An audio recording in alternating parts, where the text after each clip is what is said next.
Ladies and gentlemen, boys and girls, dying time is here. That's right, we're talking about Freddy versus Jason on Kill by Kill.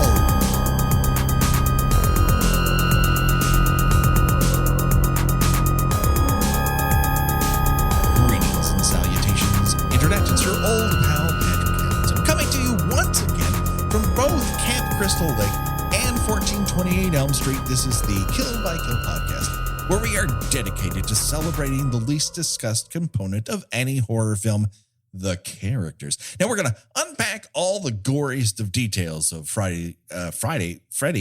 Fuck. What is the name of this movie again? Freddy versus Jason, in the hopes that a teen's untimely end is just the start of the jokes that we can make at their expense. And as always, there's only one person I trust, that if my dickhead boyfriend dies, she will make sure I get to that corn rave. The one, the only, Gina Radcliffe. How are you doing today, Gina? I've got my candy necklace. I've got my cat in a hat. I'm ready to partay. Now, do you have a glow stick that is not glowing because it appears you were instructed not to crack it open? I'm covered in glow sticks. I just have them just hanging off of me. It's a personal revelation here. This particular rave was exactly like all the ones that I attended, in that I was overdressed with too many clothes, and also no sex happened. A lot of cornfields in the Los Angeles area, Patrick. The cornfield is really the only difference, but that's like background. I mean, basically this cornfield's in a warehouse, and I went to raves in warehouses. There's no difference. You went to raves? I like to dance, Gina. I like to move my body. Don't shame me. I get down with rhythms. My clubbing era peaked in the mid 90s, so I missed out on rave culture. Well, this is, I mean, I don't know that I was going to raves at this exact time. I would say that mine peaked right before I went to Japan. But there was a time in my life where I really enjoyed dancing and got a lot out of it. And this was a place that you could do that. And supposedly you would rub up against women, and that never happened either. So, well, you clearly just did not take enough ecstasy. No, I can tell you that right now, I did not take enough ecstasy. And speaking of not taking enough ecstasy, I don't want to alarm you, Gina. We are not alone. That's right. We have two very special guests once again for our monster mash of Freddy versus Jason. It is from their podcast, The Horror Queers, our old pals and returning champions, Joe Lipsett and Trace Thurman. Hello, guys. Hello. Hi. Oh my God, that was a high ass pitch. I don't know what the fuck I was doing. Are you channeling Mona Keenan? Mona Keenan? Monica.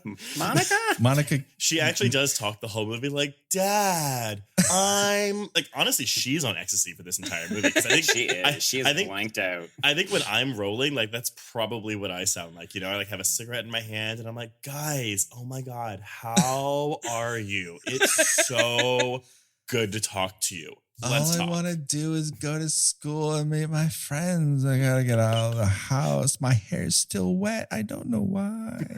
And I'm just off to the side saying, Trace, coffee, it's your friend. Make friends with it. I will tell you right now, none of these kids seem to think cocaine is an option. And that is a really, like, I was watching and I was like, this is an R-rated movie. Why don't they use cocaine? Because coffee does not make me, like, stay up. Like, I mean, at a certain point, my tiredness will take over and I will pass out. Cocaine will not do that. Cocaine will keep you awake. So these kids just don't have the right resources. No, I for whatever reason, Springwood is not in the sort of cocaine train of America. It's not, the lines aren't laid down there. Yeah, no, they like their drugs prescription level. They like them made up, unexplained, injected straight into their ass. This is how they do drugs. Ground up into their children's juice. Yeah. Again. Drink your juice, Shelby. Literally all I could think of that entire sentence. So, guys, Freddy versus Jason. It was supposedly an event that we all couldn't get enough of, and we all ran to the theater to see. What about you two? What was your first experience with FVJ, Trace? So I was 14 when this came out, and I was not yet allowed to go see R-rated movies. I remember. God damn it, Gina, we're so fucking. I know. I was a wee. Wait, this is August of 03. So yeah, I was a freshman in high school. I was my first year of high school. I remember my mom told me, she was like, well, I was going to let you go see it because I figured, well, it's just two guys killing each other. But then there was an article in the Houston Chronicle like that week it came out talking about how it was a hard R. And it was the first time like I had ever heard of the term hard R. And it was talking about how bloody it was and how much sex there was and nudity and blah, blah, blah. And my mom was like, then I read that article and I was like, oh, he can't go see that yet. So I actually didn't see this movie until it was on DVD because before I came out, I was dating this girl and I Everyone leaned into their microphone and put their fist underneath their chin. I don't, because this is an audio medium, but I promise you it all happened. Please go on. So yes. So I was like, we never had sex, by the way. I feel so bad for her. I think that's probably why she broke up with me, to be honest. But anyway, so yes, she bought me. So one day it was my birthday. So it was my birthday of 04. And I opened my locker one day and there were 2 DVDs and one was Final Destination 2 and one was Freddy versus Jason.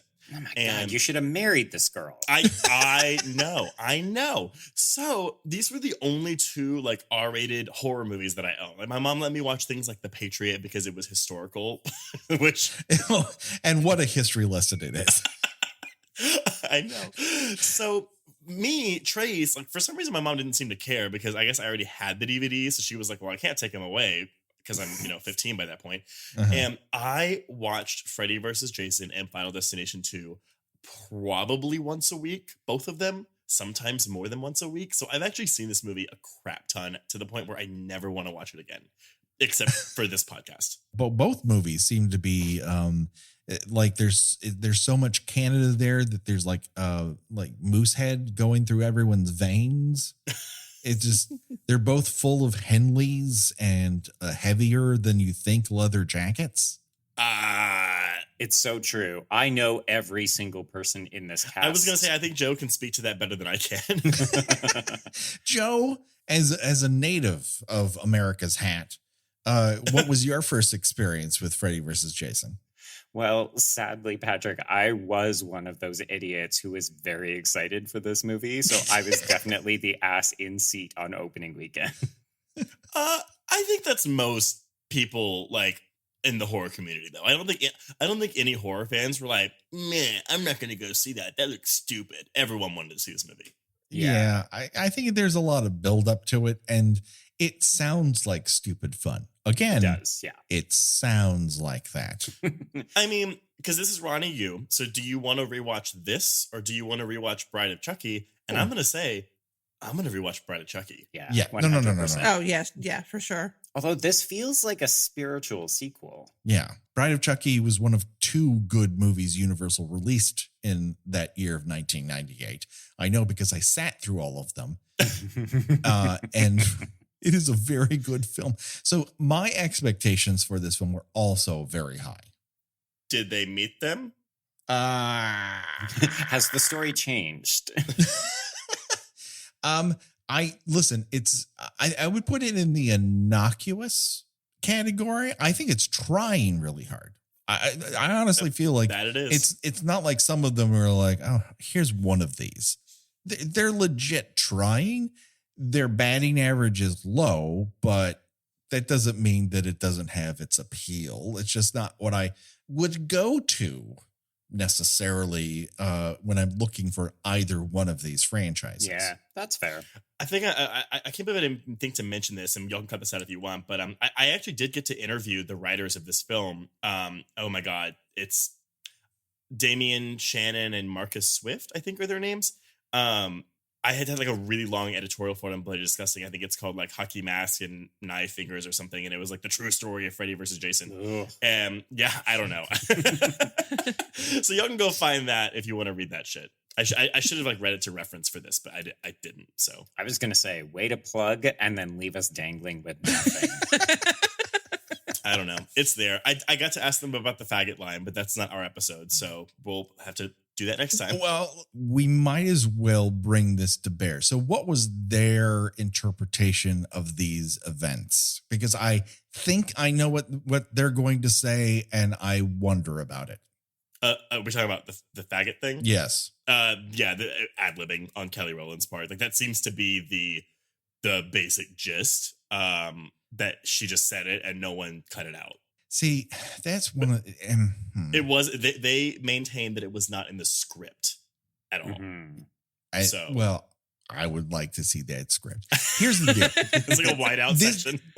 In the time since I first heard them recount that story, I often am reminded of what happened to Janet Jackson post the Super Bowl. I was literally about to say that. Where someone's actions that everyone knows about, it suddenly all gets heaped on their plate. Mm-hmm. Now, Kelly Rowland isn't. Can I believe that that's possible? Of course I can believe it's possible. But also, Kelly Rowland isn't solely responsible for the content of Freddy versus Jason. And absolutely everyone saw that line recorded, maybe multiple times, and never said to themselves, this is going to come back to bite us in the ass. We should have safety. We should have a different line. We should see what people's reactions are. Yeah. So I did pull the quote. So their exact quote is, all we can tell you is we didn't write it and we were really shocked when we heard it in the movie. We complained about it after the first screening, but it was never changed. It's a real stain on the movie, in our opinion. Well, they got that right. I mean, Yeah. They do have it right. They've managed to pull their own ass out of the fire, but I wonder who they're leaving behind in the flames.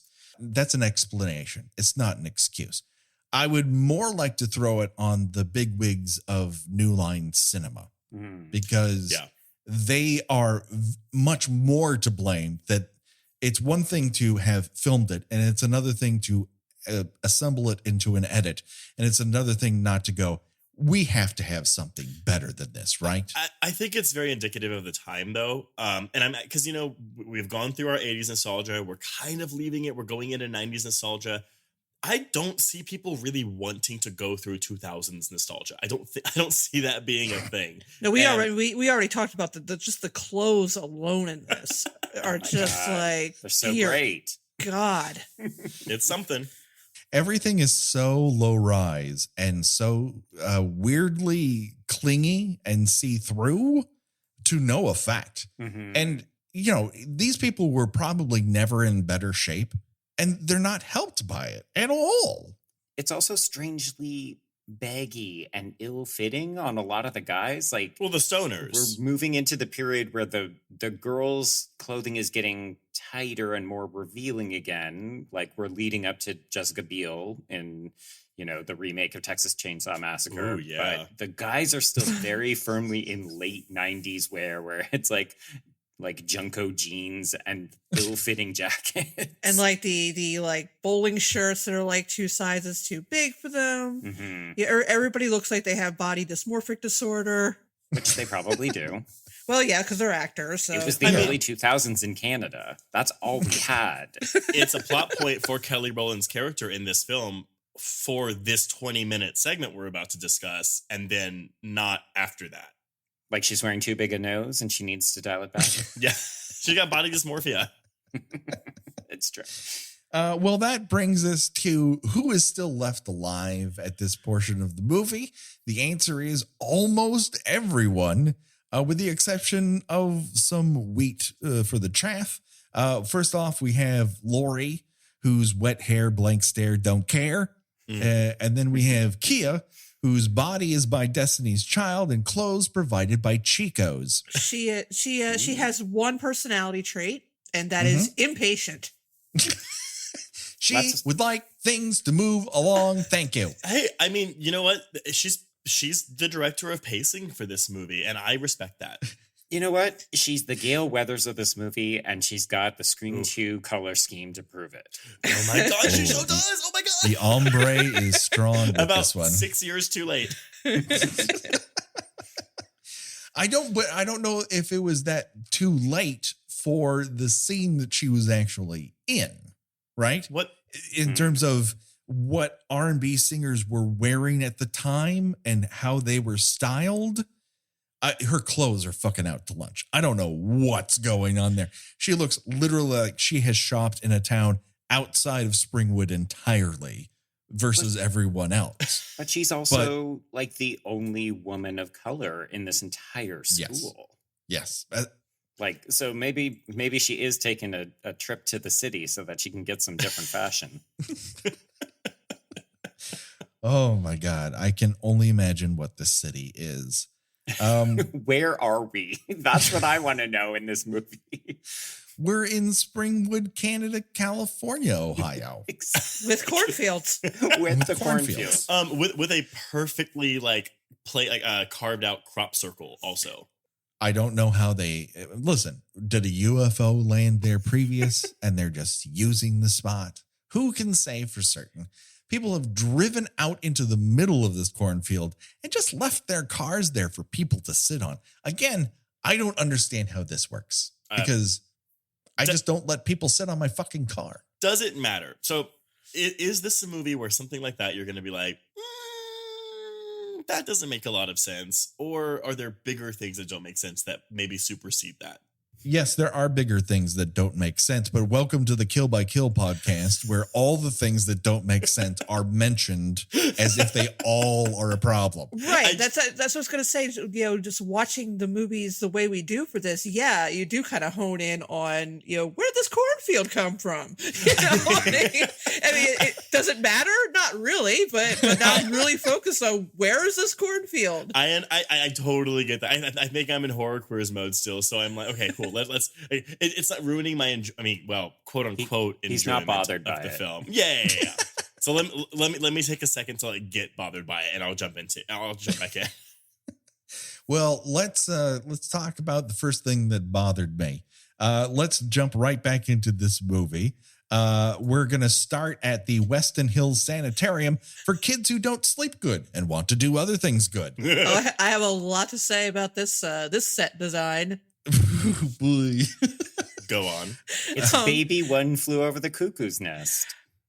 I mean, it looks like it was filmed in someone's rec room. There's a pool table. There's some tasteful lamps. Mm-hmm. It does not look like a day room for a psychiatric hospital. It looks like a club room in some sort of fancy restaurant. It might be a TV set, like for a sitcom. That's true. Yeah, it looks like a living room. It looks like a themed queue for a sanitarium themed ride at a theme park. It's now an escape room. Exactly. We are definitely not there yet. This is 2003. They're all wearing matching sweatsuits. Wait, this movie predicted escape rooms. Exactly. Which is puzzling because I don't think that you're not in jail. Psychiatric hospitals generally let you wear your own pajamas. So I don't know what's with the matching sweatsuits. Yeah, this is giving me Terminator 2 vibes. Like, I half expected Linda Hamilton to come running around a corner and grab one of the guy's keychains off. Well, this movie is exceptionally blue, so that's helping. And also, they've been keeping these children in this psychiatric hospital for 4 years. That is what has always bothered me, because I'm like, wait. Because supposedly Jason Ritter, is it Mark, right? Will. Yeah. Will. Mark is the other one. Yeah.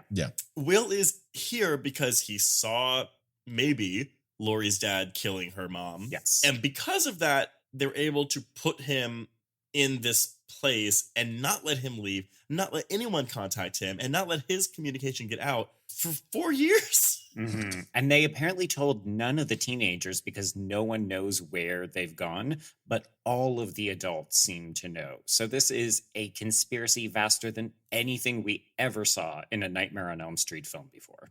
Yeah, and again, it doesn't make any sense. The logic behind why they're going to all this trouble, it actually makes less sense than in the Nightmare on Elm Street remake, where you discover that the parents force their children to stop remembering something, which is that's not how repressed memories work. Well, no. They just use Hypnocil.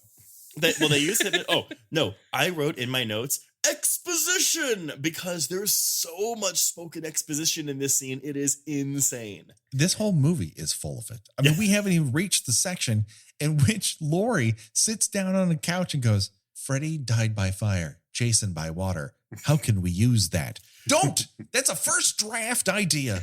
Don't have a character. Just sit down and go, how can we use Chekhov's gun in this situation? Don't. Oh my God. Show don't tell movie. Come on. This is a tell movie. This movie loves to tell. Okay, but I do have one observation. I really want to talk about Kurt the Checkers guy. Oh, yes. We absolutely let's introduce who we're talking about first. We meet Mark at first, and he looks like a sentient Chucky doll. Well, actually, that's the description for Chucky. So it's a guy who looks like Chucky. And then, holy fuck, that's what Jason Ritter used to look like? Yeah. Jason He's Ritter's so playing cute. Will, a He's guy so who's cute. perpetually doe-eyed. I think both Jason Ritter and I think it's Brendan Fletcher. Correct. Both of them are adorable, and I Very love them. cute. They're so cute. Yeah. Unfortunately, Brendan Fletcher is rocking that late 90s, early 2000s hairstyle for men where it's like, we're not quite doing boy band shading, but it's definitely got a touch of bleach in there, like a sun kiss. Now, I will tell you that I actually do think that Fletcher is legitimately decent in this movie. Oh, Oh, yeah. he's acting. He knows exactly the movie he wants to be in, and he is acting Mm-hmm. Yeah. with a capital A and maybe an I and quite possibly a G. Yeah. Jason Ritter's not faring quite so well, but he does look like he was softly animated by Disney. He looks like he was gently guided to the set. Like he's fragile. Like he's one of the glass menagerie given life. Well, he's still recovering from Bride of Chucky. Oh my God. Yeah, that's right. He's also in Bride of Chucky. Man. That's why was he's he, in this, like I'm half pretty sure. Canadian? How did he end up in all these Canadian movies? Wait. Who's in Bride of Chucky? Isn't Jason Ritter in Bride of Chucky? His father, John Ritter, is in Bride Yeah, of John Chucky. Ritter is. Maybe Well, that's the connection then. Oh, Mm-hmm. quite possibly. Yeah, no, Jason Ritter is 100% not in Bride of Chucky. So who's the newlywed guy? Yeah, in who's there? the Blando in that one? Someone you Yeah. do not know. Okay. But I will tell you, as soon as my stalling.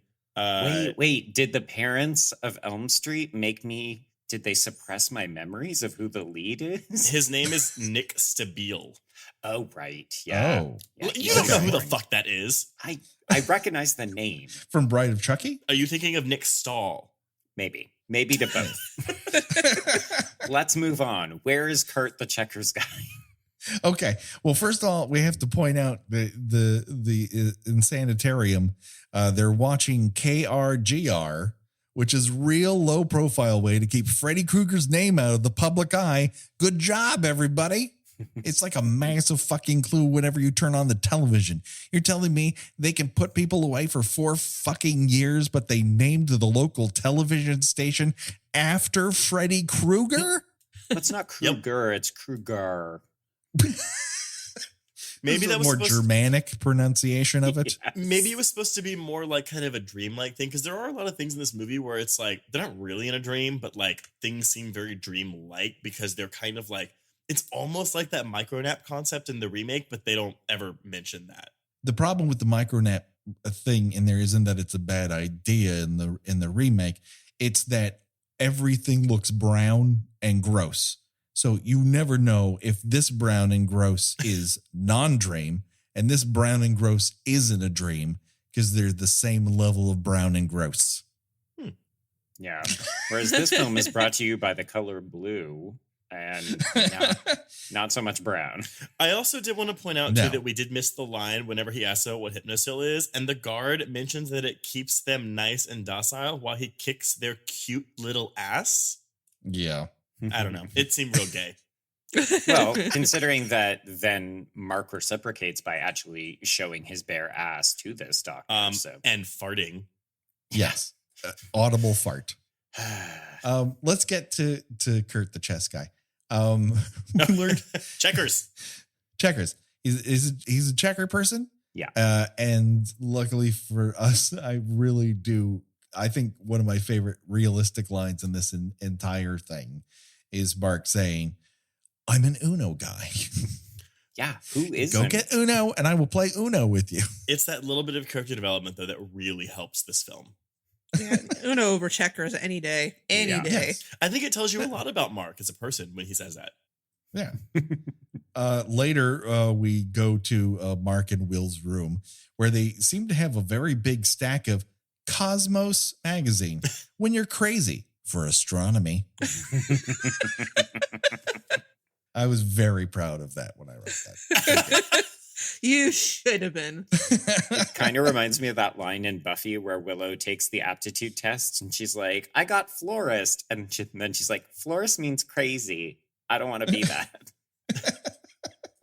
Mark, as we mentioned, flashes his ass and gets tranked, but it's all a ruse, everyone. He manages to steal that main orderly in his very interestingly shaped head. He steals his badge and his keys, and so Mark and Will are breakout. The boys are back in town. And where do they go? They go right to the local high school. And how they got there is unexplained, and how they got their van later is unexplained. And how they happen to walk up on Lori as soon as she's telling her story is really coincidental. But that scene is hilarious. My favorite part is when she's giving her little speech. Everybody stops and just kind of turns and like just watches her, and it's like she's about to break into song. No, but she's not making a scene though. She's literally just talking, and everyone stops to watch her. It is it's almost as if no one in this high school has ever seen a teenage girl cry in a hallway. And also, everybody at this school is remarkably chill for two of their classmates having just been brutally murdered less than 24 hours earlier. Well, they try to address it when the dad is like, "No, you should stay home." And she's like, "Dad, I just need to go to school. And I'm sleepy, but no." They kind of do that, but why are any of these three girls at school? They literally just witnessed a murder. Sure. Okay, so here's my theory. The film is a secret Scream remake. Ugh. Because immediately after this, we get this scene that's like the original scene around the fountain in Scream, where they're just sitting around talking about the rationale for the murder and what's happening. And here you've got Kia being like, "Oh, they blamed it all on Blake. They're saying that it was some kind of weird murder-suicide. They said it was a Columbine thing. Which, forget, it's been a while for everyone, but strangely, not a machete-based crime. What happened at Columbine? No one at Columbine was folded in half in a cot. I'm not a that prude, you know, but Gina. That you know. That's true. That's true. I don't know. Not for a lack of trying, Gina. This is 4 years difference, but is it too soon to be making flippant Columbine remarks like that? It 100% is. It really fucking It is. still doesn't work now in 2020. No, you wouldn't do it now, and we're better for it, quite frankly. But we did kind of skip over Lori's dad's menacing of her, in which he drugs her orange juice. In like Joan Fontaine with a glowing glass of milk was more subtle. These look like they're going to start kissing at one point. It's really weird. No, I am telling you, it is drink your juice, Shelby. That is literally what this is. He is Sally Field with her football helmet haircut, and she is Julia Roberts, but Monica Keena. A 1-to-1 comparison. I think we can all agree about this. Almost 20 years later. I mean, they've got the same career trajectory, right? Monica Keena she's really become the new Julia Roberts, has she not? Oh, yeah. She lights up the room with her smile. She was in Crystal Lake Memories, that documentary. Yes. Or maybe it was Never Sleep Again. She was in one of, maybe she was in, maybe she needed the money for both. She might have been both. Yeah. Now, I apologize. We haven't been able to listen to the first episode of this because we're recording before it's been released.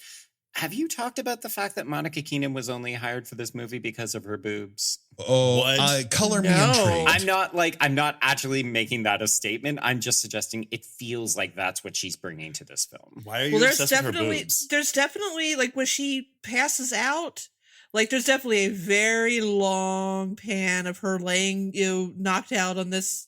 Which, if you're unconscious for that long, you need to be in an actual hospital, not in the school nurse's office. Yeah. Usually, when people faint, they wake up in like a couple of minutes. But she's asleep. She's out so long that Kia falls asleep while she's waiting for her to come to. And the nurse is there. The nurse doesn't give a shit. She's just sitting there waiting for this girl to wake up. Maybe she'll wake up. Hopefully, I'll get to have my lunch. But yeah, there's a long shot. Generally focused on her boobs, which you can see her bra through her shirt. It's not at all subtle. I think, I guess we get Gibbs titties in the first part, but there's also the girl in the opening scene who's meant to be the Friday the 13th victim. Yes. We talked about that. Those incredible boob job. That incredible boob job.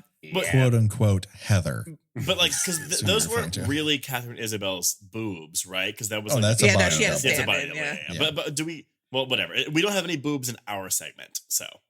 Well, that's not actually true. Because when Kia is looking through the magazine of the sexiest of inexplicable boobs. plastic surgery things, we see plastic surgery pre-op boobs Yeah. for reasons. Which are just hanging around. Like, did Kia bring that magazine? No. It is a dream. I asked the exact same fucking question, and I was like, why does this school nurse's office have plastic surgery magazines? But she's dreaming. I see. Fair enough. But So when she she's wakes up, dreaming of plastic surgery boobs. when she wakes up, she does have a magazine that she throws on the floor, but I don't know if it's the same magazine. I think it's Cosmos. Is the biggest their biggest market is Springwood, so that makes a lot of sense.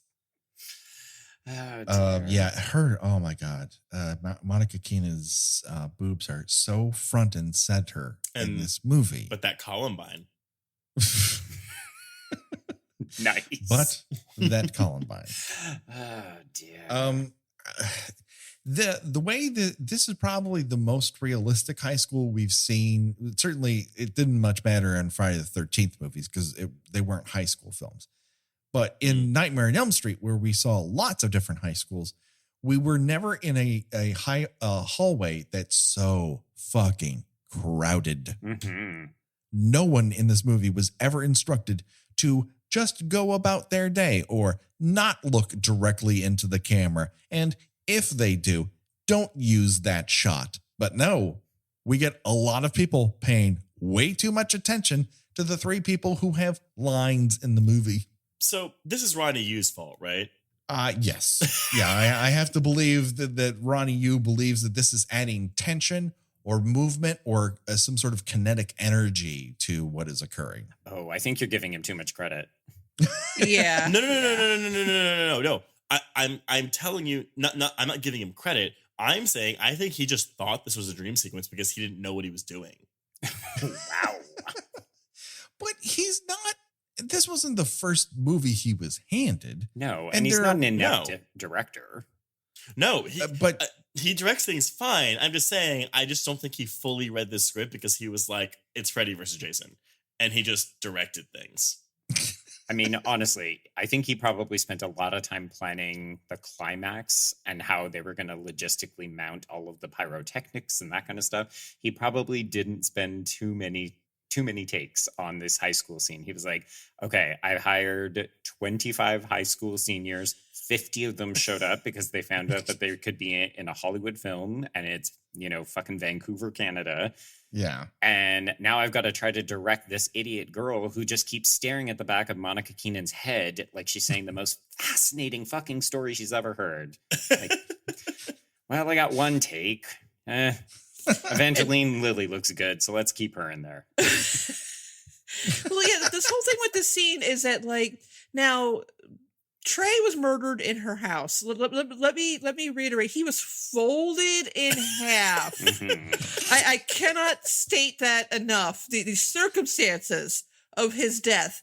It's not like he died of an overdose or anything, or it's, even if he was just, shot to death. He was folded like a suitcase. Yeah, he got old person bedded in half. This is less than 24 hours later, and Gibbs and Kia in particular are absolutely baffled that Lori seems a little upset, a little on edge about things.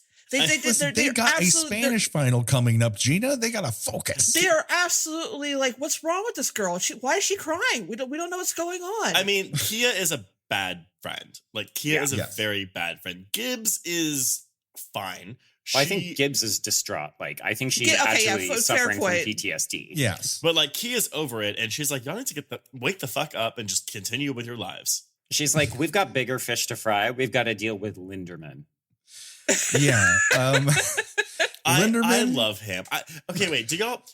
So I've read some people that say that they think that he's kind of creepy and rapey. I really like Linderman, and I think Christopher Marquette's really good. I don't think he's rapey. I don't think he's rapey. I think he's a little, he becomes, he doesn't know how to read the room. Yeah. And he's kind of obnoxious, but I wouldn't say he's rapey. I wouldn't call him Maybe it's because I just identify with Linderman a lot. Like I was going to say, you are Linderman, aren't you? I am Linderman. Oh, Lori, guess what? I got you 2 R-rated DVDs. I left them in your locker.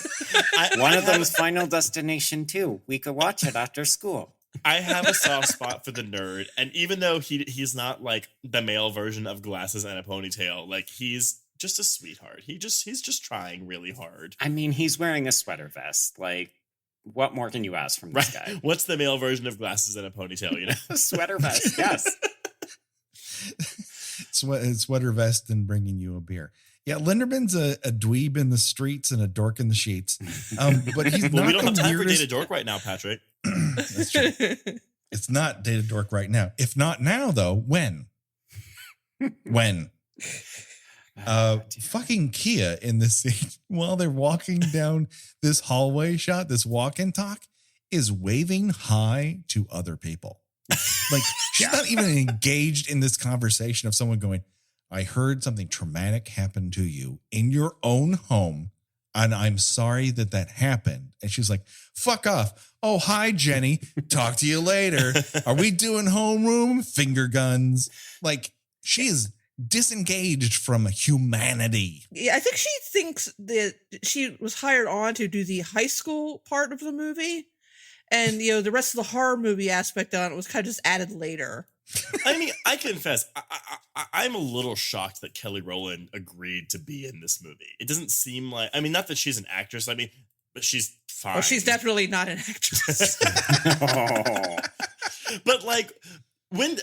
Do you think they approached her specifically? Did she audition for this movie? Do you think they offered it to Beyonce and they got turned down? So they said, let's take Beyonce number 2. Is there can we get another child of destiny? Oh my God, Michelle Williams is shitting on your face right now. Oh, come on. Like Michelle wasn't the 3rd member of Destiny's Child. There are 2 additional members people don't even remember of Destiny's Child because they were just jettisoned. Oh, 100%. Like they were sitting in the wrong seat in James Bond's car. I feel bad for all the people who went back to watch the Say My Name music video because they heard it in that Candyman trailer and they were like, who the fuck are these other bitches in this video? I'm telling you, Dreamgirls was not about Diana Ross and the Supremes. Dreamgirls was about Destiny's Child. Yeah, okay. So, I mean, who is, I am telling you, you won't forget me. I think it's Michelle Williams. Child. But I hate to break it to people. They seem to have moved on just fine. Yeah, they're doing okay. But who's not doing okay is Kelly Rowland in this movie. No, she is not. And she's not being done any favors. Like, no one is telling her what to do. And I think that is a disservice to her. She needs to be told, or at least pick up on the context clues of all the other actors in the room. But again, that's not her natural job. So she's like, well, if I'm in a room, if I'm walking down a hallway in high school, I say hi to people. Murder last night, be damned. Mhm. There's a social hierarchy that needs to be maintained here. Speaking of social hierarchies, Shaq. This Josh Gad looking motherfucker's name is Shaq. Shaq. And who's the Jason Mewes clone? Oh my God, he's the worst. He's terrible. He's terrible. Just fucking terrible. And is that a wig or is that just a really bad hairline? I think it's his hairline, man. Oh. It's giving away a lot. Man, I don't know what the fuck. I'm going through the cast list and I'm not even fucking finding this guy. Oh, what's his name? Blake Lester the Molester Mawson. or something? No. Y'all are being so harsh on these quote unquote actors. I think they are all doing serviceable jobs in this film. Hey, many of these people went on to have very illustrious careers in the Canadian television industry. See, there you go. Is it in soap operas? No, actually, it's mostly on CW shows and or police and medical procedurals. Well, What is this motherfucker's name? I'm looking through IMDb and I am not finding it. Which is insane because, like, he's a substantial component of the third act of this movie. Kyle Labine. Is he part of the Labine acting Like Tyler Labine? dynasty? Yes. No, that can't be right. Also, Joe, not the third act. He is definitely, spoiler alert for the next segment, but he's definitely killed before the third act of this movie. He is related to Tyler Labine. He's What? his brother. Oh, Yeah. weird. Yeah. I mean, that does make sense. Tyler Labine is also Canadian. Freeberg. That was his name. Freeberg. Night Visions, Twilight Y'all, Zone. He played teen party guy in Halloween Resurrection the year prior to this. When you guys do the Halloween franchise, you can bring this back up then. Oh, I can't wait. Oh my God. Do not bring me on for Halloween Resurrection. I will shit on your face. I've already used that one. Oh no, the wine's kicking in. They have red wine to celebrate their cable, their streaming show. I love that. He was on Reaper. This guy's Reaper's so really fucking good, Canadian. Wait. He was in The Perfect Score with Scarlett Johansson and Erica Christensen and Chris Evans. I mean, playing what? Background extra number 12?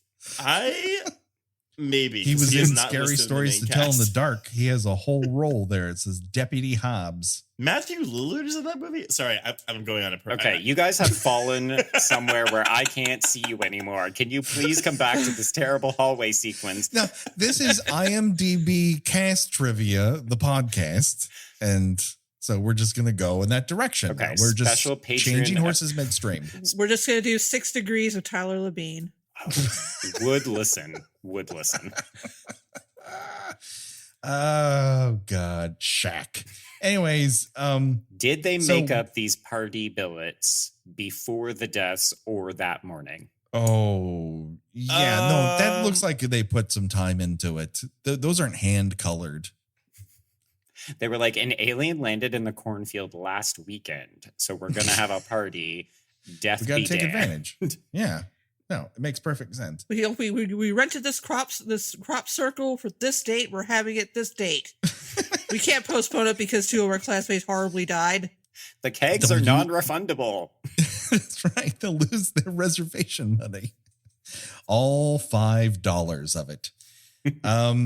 So both Mark and Will show up here. Of course, Mark gives us a ton of backstory where he's like, hey, you know that international team of dead girl jump ropers? Wait. There's a reason for them. Wait, the line though, I could not believe this was the line. 1, 2, Freddy's coming for you. Do you know why they sing that? Because that's when he comes for you. Again, first draft. It's so nice that they're providing all this exposition for someone that would watch this movie and have absolutely no knowledge of who Freddy Krueger is. Know who our target audience for this movie is? Okay. People who have not seen a Nightmare on Elm Street movie or a Friday the 13th movie. Y'all jest, but this movie made $84 million domestically, which is, I think at the time, the highest grossing film of either franchise. Yeah, it's the highest grossing Friday the 13th movie, and then somehow improbably the remake of Nightmare on Elm Street was the most successful one in that franchise because people have no fucking taste. No. I'm gonna respectfully say I think you're wrong. I think that Nightmare only made like $60 million. No, we went through this whole thing last week. You already did. 116 domestic. It made it in probably large amount of money. Well, yes. Okay. Oh, worldwide is 115. Yeah. Domestically, it was 63. That makes sense. Yeah. Okay. Yeah. So, oh my God. Yeah. So Mark Barrels Will shows up. He's all dewy. Everyone kind of like, oh my God. And then we managed to see Monica Keena faint, breast always breast awake, but the rest of her fainting into unconsciousness. Then we get a cameo by Principal Me Too. Mm-hmm. Fuck you, Robert Shea. Fuck you. So then we go into the nurses' station where we get the typical Friday the 13th hates first responders. So this nurse, a total fucking asshole. I love her. No, the nurse cannot help you now. Is that what the sign says? Yes. Sorry, the nurse can't help you. But again, this is a dream. Yeah, but I still love it. Like when I saw that, even though I implicitly knew that it was a dream, I still thought to myself, I could see that in a nurse's office. Especially Friday the 13th nurse's office, because they hate professionals of any shape or kind. It's just part and parcel. Nightmare on Elm Street, bad parents. Friday the 13th, first responder in the medical profession. If you're a cop, you're a fucking idiot. Mm-hmm. It's just how these two franchises roll. Well, this nurse is smart. Perfectly. This nurse is smart. She doesn't have any lines whatsoever. She just stares and looks at Kelly Rowland like she's an idiot. Yes. Apparently Lynn Shay was busy that day. Wow. That would have been so good though, wouldn't it? It would have. Yeah. I'm all for more Lynn Shay. It's the only member of the Shay family I recognize anymore. Oh my Fair enough. In terms of that de-nosing. Ooh, that's CGI. Oof. Wow. Yeah. Ungood people. It's just all caps in my notes. Terrible CGI. But it's weird because there's actually a lot of good practical effects in this movie. Yes. And a lot of bad CGI. Yeah, but that's what I'm saying though. Why this movie had a $30 million budget in 2003, so we're looking at probably like, for inflation, $50 million today. Why? You could have made that look good. Yeah, I thought of that with I know you guys are recapping The Outsider as well. Mm-hmm. And you probably saw the most recent episode. At the very end, one of the characters, I don't want to say who, he gets shot in the head. And it's so much fucking CGI. And it's just like, are you fucking... They couldn't do a fucking squib for this one. It was on screen for barely, a half a second. I think CGI blood, like... It's the worst. It is the worst kind of CGI. But what do you bet? Because if they did this practically, they would have had to have made a bust of her head. How much you want to bet Kelly Rowland was like, fuck no. You're not touching this hair. Oh, yeah. Like, I'm not putting plaster on my face and breathing through my nose into straws. Fuck y'all.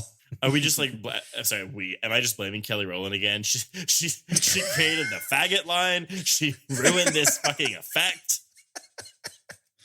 Jesus Christ. Who else is on your hit list? You going after Janet next? I mean, Monica Keena, honestly, I have been a defender of Keena for a long time in this movie, and watching just this 20-minute segment, I was like, she's bad. What were you thinking? She's terrible. You were nose deep in a glass of wine again. But I finished my glass now, and I still think she's bad. Yeah, she's really not good. Were you all surprised too that there's a very obvious image when she's lying unconscious on the table? You can see a little image of Freddy behind the frosted glass, but then we don't get a nightmare for her. We get the nightmare for Kia. That was a trailer shot too, because they used that shot of him behind the glass in the trailer. And I'm wondering if there was more to this scene. Because this movie doesn't feel chopped to bits, but it does feel like there are things that are missing. So I'm wondering if there was more here. Yeah, I didn't have time to look at my That, or they were trying to throw an audience off and go, well, he's coming after her next, so you don't expect the Kia dream. Well, I suppose this be the rationale behind spoiler alert, but apparently the Freddy die by fire, Jason by water line made more sense in the original cut because there was more footage in that scene. But then the way it was cut, it just made her look like a fucking idiot. Is it the cut? Is it? Is it her? Is it the script? Is it the movie? Is it anything? Is it Maybelline? Is it everything? I don't know. Then we cut to Mark and Will, and they're debating whether or not this plan was really, really super smart. At the soda machine. In the school still. Not moving on, just like, oh my God, we got to find a Coke and toot sweet. But I love the poster above them that says, harassment and violence, ... Not at our school. Oh my. Save that for the New Line Cinema corporate offices. Wow. Cut to. Oh. We are going to get a C and D from Robert Shea. Cock and dick? I love C&Ds. All of them. Give me all of them. Nom nom nom nom nom nom. Well, listen, I'm no expert, but it sounds like there's some chewing involved in what's happening here. Is that? Listen, I'm not going to get involved. No, I'm just Yuck swallowing. is yum. I'm just swallowing the dicks as we speak. Oh, that makes a lot more sense. Does that make it less funny when I just say it and spell it out? It's definitely grosser. People may worry about the health and safety of your sexual partners. How dare you try to yuck my yum of blowjobs? That's really interesting. I know really everybody knows that Trace's proclivity is really for ribbing. How did we get here? How did we get back to Tyler Labine? This is what I brought you here to do. Wait, y'all don't talk about rim jobs on your podcast? We talk about them all the time. And by we, I mean I just bring them up all the time. It's a part of life, everybody. For some deal people. with it. But it needs to be a part of more people's lives. I'm a very rim job advocate, and I'm like, you're an ambassador. Yeah, I mean, shower first, but just do it. It's fine. Yeah, Trace has a giant poster in his house when you first walk in the door, and it just says, "Rim jobs are welcome in this house." Yes. In this house, we. Yeah. We rim job. Stitch into a pillow placed on a couch. Live, love, rim job. For your younger listeners, if you don't know what a rim job is, Google it. I don't think we have any younger listeners. Oh no, we don't anymore. C&D, baby. We make far too many 1982 sitcom references to have a lot of younger listeners. I think the kids really like silk stockings, Patrick. Oh my God. Maybe. You listen, I tried, right?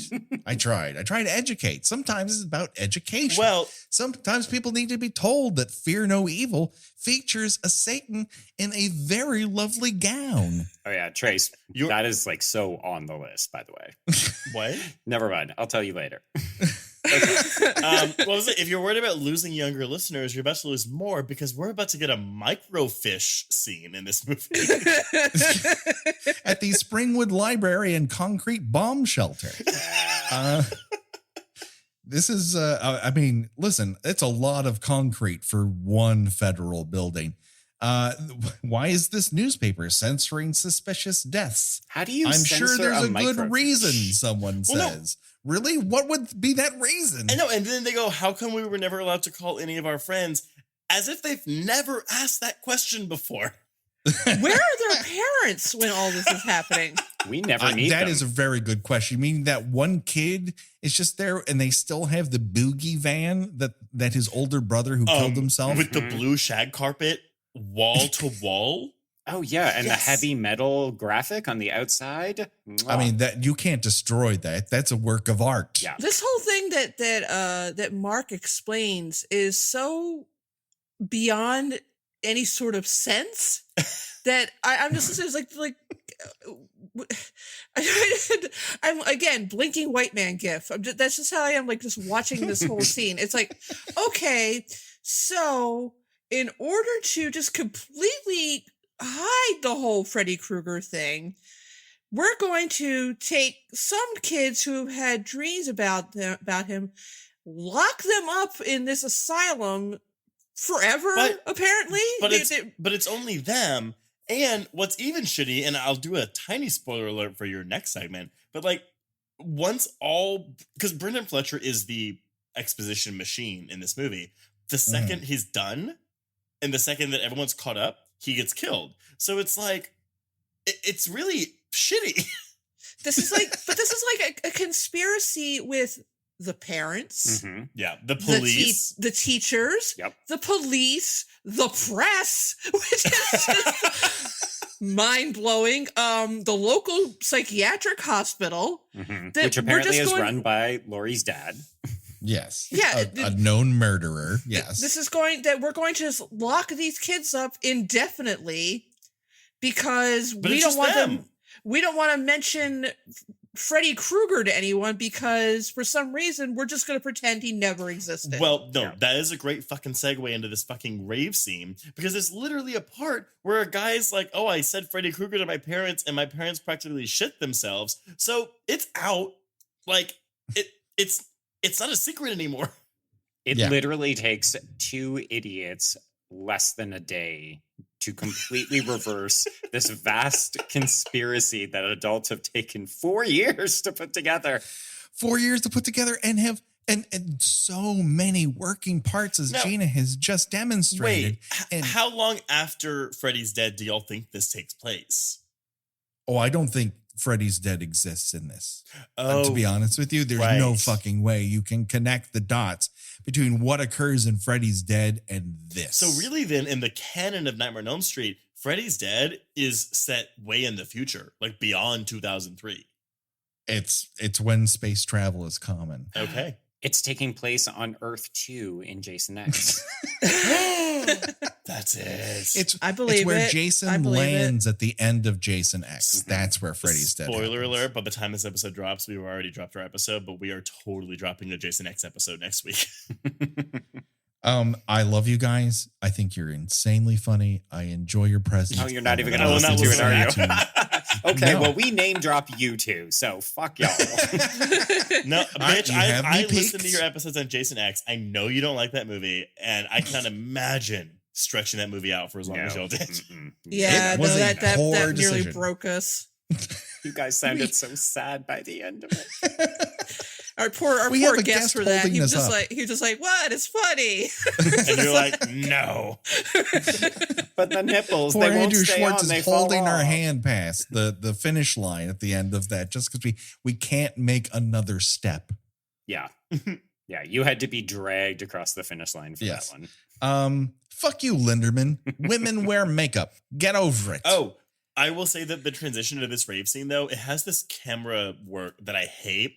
I think it's supposed to represent like being rolling, like being on ecstasy or Molly, but like it's this like blur effect, and I fucking hate it. It's the same effect used on the zombies in Resident Evil Apocalypse, and that's also a reason why I hate that movie. It's terrible. It's a cheap effect, and it looks like garbage. It looks like every horror movie that's ever been on sci-fi. It's like, ooh, we can't afford this bear that attacks everybody. Put this motion blur on it. Yeah. And don't show it very much. Motion blur. It's very cheap. Go. Yeah. So Gibbs is distraught. We hear that already Freddy Krueger's name is broken loose in the populace. We have the one druggy kid who immediately right in front of her is like, oh yeah, they found him and his guts were everywhere. And so she's terribly distraught. She wanders into the corn and passes out immediately. She is confronted by her dead boyfriend, who immediately uses Babe. So he's a bad guy. Wait, does no one say Babe? Babe. Babe, we kind of figured out in the last episode is a very popular trick to make someone sound like an asshole. Yeah. It's like some weird code that sound. It always sounds insincere. Mm-hmm. There's actually a running joke about it in that new Netflix series. I am not okay with this. Huh. Oh, I'm into it already. Plug. Yeah. Um, I'm coming for that Netflix money. No, can we briefly talk about Gibbs? Because the reason that I asked to be on this episode and I dragged Trace along with me. You didn't drag me. I was just surprised that you picked this segment as opposed to the one with Faggot. Yes. It's because I wanted to talk about Katherine Isabelle, because I feel like she doesn't get any credit for this particular movie. Like, people talk about her fake boobs. Nobody talks about the fact that she's channeling PJ Souls throughout this movie. Yeah. Oh, with the baseball cap? Oh, yeah, for sure, definitely. But I just think she's kind of a tragic figure hidden in this not great campy movie. Because you're going to add depth to this? Yes, I'm going to suggest it because Katherine Isabelle warrants it. Okay. She's the only one that is genuinely acting like someone died. Yes. Well, no, she's her character's behaving like someone would. She's still in shock. You know, yeah, exactly. Like she has not processed yet what's happening, even though it's a douchebag, because she was in an abusive relationship, maybe not physically, but it was emotionally, and then he died, and so it's not only the fact of like losing your abuser, which should I'm not going to comment on, Well, I don't think it works this quickly. Like, the next day, you're not going to be recovered from an abusive. Well, but she saw his body. Like, she found his body. So even if it was a stranger that you found folded in half in a mattress, you're still going to go through some shock, you know? So I get what you're saying. The movie doesn't really do her justice. No. And I think she is giving a real performance in an unreal movie. Yeah. Like, I spent a lot of the time on this rewatch thinking, Katherine Isabelle has so much more screen presence. Like, this is right around the time that they were making the 3 Ginger Snaps movies. Like, the first Ginger Snaps movie had already come out. The other 2 would be released the next year after this. And all I can think of is how much better the movie would be if someone like Gibbs and Katherine Isabelle had been our main character, where she was allowed to actually emote and do things and not act like Monica Keenan. Sorry. It would have been much more in fitting with a Nightmare on Elm Street movie, whereas Monica Keenan seems to come out of some of the latter day Friday the 13th films. I'm sorry. Before we continue with Gibbs, though, I do want to point out, because Will shows up and her line delivery of, "Where have you been, Will?" But then he's like, "Well, 4 years ago, I thought I saw." And then Kelly Rowland interrupts them and goes, "Let's go dance." Okay. Yeah. No follow-up. He thinks that he saw her dad kill her mom, and lets Kia interrupt them and doesn't just say, wait. I need to say this really quick. Sentence. Yeah. Just before we boogie, I just want to say out and out, I kind of saw your dad murder your mom. Yeah. Anyways, I like this song too. Mm-hmm. Let me get you a beer. You think you're probably going to need one after that information drop. Yeah, Kia's the worst friend. Terrible. Again, Kelly Rowland is not being done any favors here. She's being done what she was asked to do. What she was asked to do kind of sucks. Yeah. And also, I feel like I would be remiss if I didn't say it, but there's a really awkward exchange between her and Linderman. So she calls him a bedwetter, and then he retorts by saying some line about how the makeup weighs her head down. But he also, when he first comes over and Laurie asks him why his clothes are wet, he says, "Oh, all of those primates over there were making me drink with them." And on the word primate, the edit of the film cuts literally to Kelly Rowland. And I think it's really icky because there's a lot of racial connotations just in that one little edit. Roseanne edited this. Didn't you know that? Sponsored by Trump, edited by Roseanne. Yeah. No, but wouldn't put it past them. You mentioned that earlier, and I looked for it because I don't remember that, and you're totally right. He says something about I was hanging around the lower level primates, and yeah, you're right. On and it literally cuts to her face, and you're just like, that is not okay. As if the audience needed to be reminded Kelly Rowland was in the scene. Like, we figured it out. I mean, I don't think it was intentional. I I don't think it was intentional, but it definitely like looking again. I've never noticed that in the 20 plus times I've seen this movie, but it's awkward. Yeah. But now that we're seeing it, I just feel like someone at New Line was kind of asleep at this particular switch. It's just like shit's kind of fallen free here, and no one gave it a second pass. They're just like they had to hit a release date, and they're like, we don't have a take two. Let's just do it. Right. Much like Kelly Rowland uttering a gay slur. Yeah. It's like, well, we just have to hope that people won't complain. Yeah, people will be really excited to see the violence, and nobody's going to talk about the dialogue or the way it's edited or the performance that our lead actress is giving. Well, they didn't see us coming. Will? Where? I'm just hanging out here on the hood of a car, pretending I'm in a Kelly Rowland's Destiny's Child music video. Drink your juice, Shelby. Just drink your juice. All right, let's get to poor Katherine Isabelle's death. Yeah. Rape. Yeah. Okay. This whole why does this need to be in here? I don't know. There is a good part here, which is everything in the barn of doom / boiler room in a corn maze. Yeah, that is an okay sequence. It just happens to be surrounded by what is basically a date rape joke. Yep. And yes. No. Someone again at New Line is a little bit asleep, because I promise you this was in the script. This was something they thought was genuinely okay. Oh yeah, because they just want to set up a get bunked joke. Yes. Thank you. Wait, who would do that? I'm sorry. I'm going to play dumb. What does get bunk mean? Wow, Trace, you listen to the podcast, do you?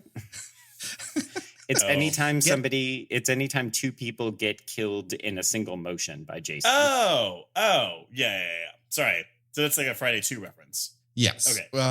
But get bunk can also apply to anyone who's killed through something. Right.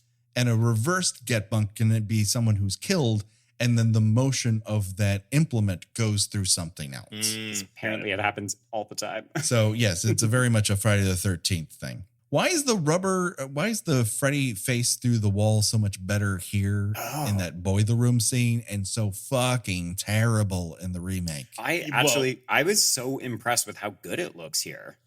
It looks great. I agree. And it's the sound effect though of the steel. Because obviously it's a fucking mushy thing. Rubber. Yeah. But the sound effect works. Whereas, that remake, it's just pure. I'm not even gonna say CGI. I think it's hand-drawn cartoon. Like if Goofy showed up, it wouldn't be out of place. But it's a really, really good effect. I mean, yeah, this whole sequence, and even when England comes in and he's got the finger knives, like tapping on the rail, it's really well done. Well, this feels like the most direct homage that they're making. Like there's a bunch of different efforts to make callbacks to both franchises, but this one feels very much like, let's go back, let's study the original Freddy Krueger introduction with Tina, and let's try to duplicate that. Or is it with Nancy? And I think it's relatively successful because they picked an actress whom you care about and you don't want to see harmed. And as a result, it's a very nice kind of Tina flashback to the first film. And it's well edited. It's well constructed. I mean, when I saw this, I had never heard of Ginger Snap. So I didn't know Katherine Isabelle. So I just thought she was like the random slutty girl generic character girl in the movie. Yeah, but like obviously now I'm like, oh, it's the Katherine Isabelle. Well, I do think they picked her specifically to give her the sort of remorseful, lost character, so that when she is killed this early off, you're like, oh no, not her. She's been through a lot. Yeah. And then they overdo it by going, oh, and by the way, at the same time, there's this perv who's covered in glow sticks. Glow sticks. And like a blinking necklace one, like you get at children's birthday parties. I haven't handed one out in 9 birthdays, but I'll believe, like, I've handed out blinking shit. Sure. I mean, I've never been to a rave before, but I'm sure they're commonplace. I mean, I'm not going to lie. I have A, been to a rave, and B, it was not dissimilar to how some of these people dressed. It was a lot of like 80 80 size flare jeans. And I don't mean like 80s. But that was the 90s, decade. right? This was the 90s. Everything Yes. about this movie says 90s to me, though. Oh yeah, absolutely. It's frozen in amber. It really is. It never progressed into 2003. Yeah. It's just something that happened. Richard Attenborough is Whether coming it's out by like, yes. design or no one involved in the production has progressed as human beings. So yeah, poor Gibbs is killed, and we think she's going to get it from Freddy, who's doing a nice upside down trick. But it turns out Jason, of course, knows your fuck style, even if your fuck style is to date rape somebody. And he manages to get bunk both the rave rapist and Gibbs. And I love that he Jason's flings the upstart. rave rapist like That's Through great. the air. like he's flicking something off a spoon. I think that was probably He's their catapulted. justification for keeping it in, is that, oh, well, the rapist gets the worst of it, you know? Yeah. And it's funny. Ha ha. Now, I want to rewind just a tiny, tiny bit, because I've always thought this part was really, really funny, is whenever Freddy's taunting Gibbs and she falls over the rail, and he just goes, oh. Yeah. Like, that's not supposed to happen. I've always thought that was really funny. Like, it's such a great, like, it's good comedic timing with the editing and England's like, just delivery of it. Yeah. And it's a nice physical stunt there. Whoever the stunt person is who takes that fall for Katherine It's Isabelle. probably Katherine Isabelle. Like, Ronnie, you was like, just do it. We don't She's have just international that insurance. That's right. Yeah, when she Oh, my hits that God. locker, it hurts. Yeah. Any final thoughts about Freddy versus Jason? It's a movie. It sure is. It was put on film and it went to theaters It was projected onto a screen. and people saw No, it. it was filmed at 24 frames per second to give the illusion of movement that's inherent in it. Yeah. Yeah. Unfortunately, I don't think it's aged at all well. I Wait, did don't y'all know like if- it when it came out? I don't think y'all even said that. Did you like it when it came out? I think I saw it like a while after it came out, and I was just like, I guess. My hopes were built up from Bride of Chucky because I Mhm. very much enjoyed that. And that film, movie does and hold up. Oh that yeah. that movie feels like of a voice. Mhm. And what is missing here is a very consistent tone and voice. It feels like we'll just get these people who kind of know what they're doing and they'll just do something where it looks like they know what they're doing. And Right. it turns out it is the former rather than the latter. Yeah. This also feels like it's more driven by the set pieces, and then they work really hard to try to shoehorn people in. So, like, you're like, okay, well, we need to deliver this exposition, so let's introduce Mark. We've got, we need to have a heterosexual happy ending, so we need a will. Like, I don't know. It feels like it was designed by committee, and also very much, how do we just make Jason and Freddy fight? But I think that we can agree that given the development hell this movie went through, well, I was going to say it's kind of cool. It's admirable that they even got this out. But then it's also like, out of 10 years of development hell, this is what you settled on? Mm-hmm. Yeah. Do you remember at some point they were going to talk about trying to push Ash into it? Yeah. Yeah, That and was the apparently sequel. Pinhead was also considered at one point. Mm-hmm. Mhm. Which I don't know. I don't think those tones would have. Ash maybe, but Ash Pinhead. maybe. The, the tone of Pinhead would not have meshed with this at all. Yeah, I don't need weird sex in my Friday 13th and Nightmare on Elm Street movies. Can you imagine how much disdain Pinhead would have for Jason? You are sexually immature. I have no time for you. Do I look like someone who cares what your mother thinks? Honestly, I think you need to see a therapist. I generally poo-poo it, but I think maybe for you, I'll allow Oh, it. but he could do some fun things to Mrs. Voorhees' corpse. He'd pull her up and just puppet her or something. God, you mean like what happens in this movie? Yeah. I'm Just al- like that. I'm honestly shocked. Yeah. Like when you think about this film and Jason X as films that were in development hell that people were so looking forward to, and then what we actually ended up getting, like, oh, bad ideas maybe that should have been left on the table. Mm-hmm.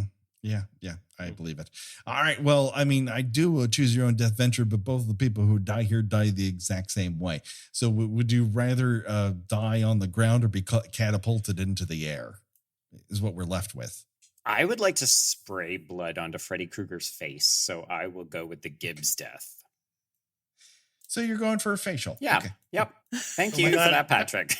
And Done and done. as anyone who listens to our podcast knows, I have quite a thing for facials. So Yes. I will totally go for Gibbs's death. Also, it just seems like it's more peaceful. You know, you're already lying there, prepped and ready to go, and then boom, just dead.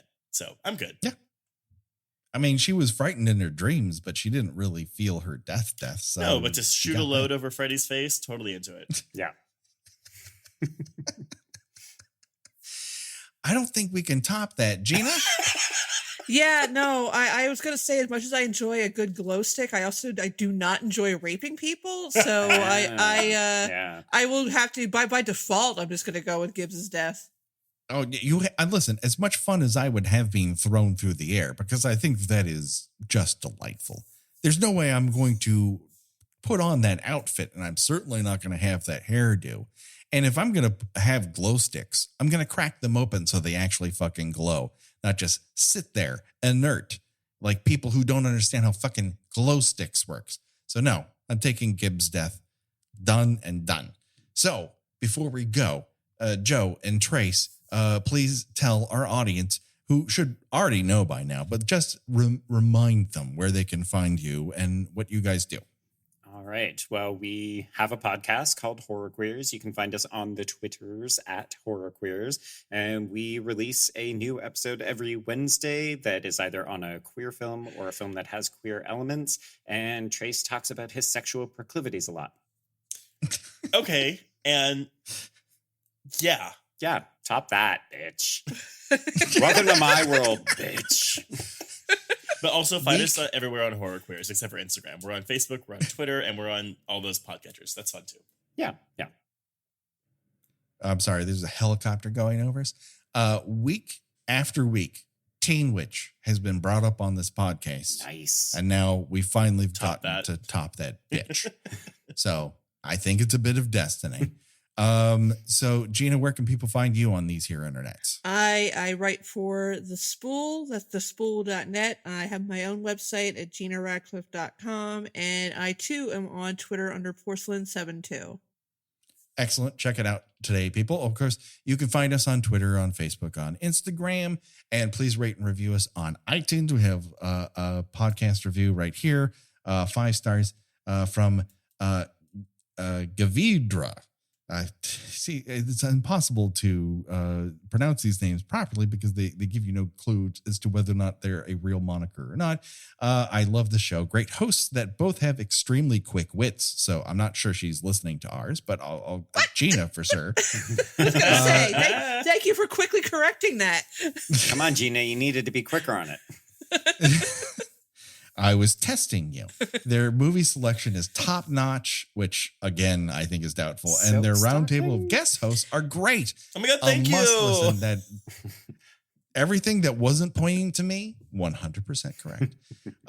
So thank you very much for that. Of course, rating and review podcast. You've heard it elsewhere.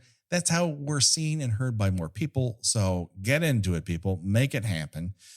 We have all sorts of Patreon episodes to check out. We'll have one in the middle of the month somewhere when I'm not drowning in writing assignments. We don't know what's going to be yet, but it'll be good. Just It'll be fantastic. Just be rest assured that it'll be good. Hold on, because it's going to be a banger. And so don't worry, folks. The body count will continue. We're going to continue on with Freddy versus Jason, despite all of our best efforts, with a fantastic guest. So until then, for myself, for Gina, for Joe, for Trace, bye-bye, everybody. Bye. Bye.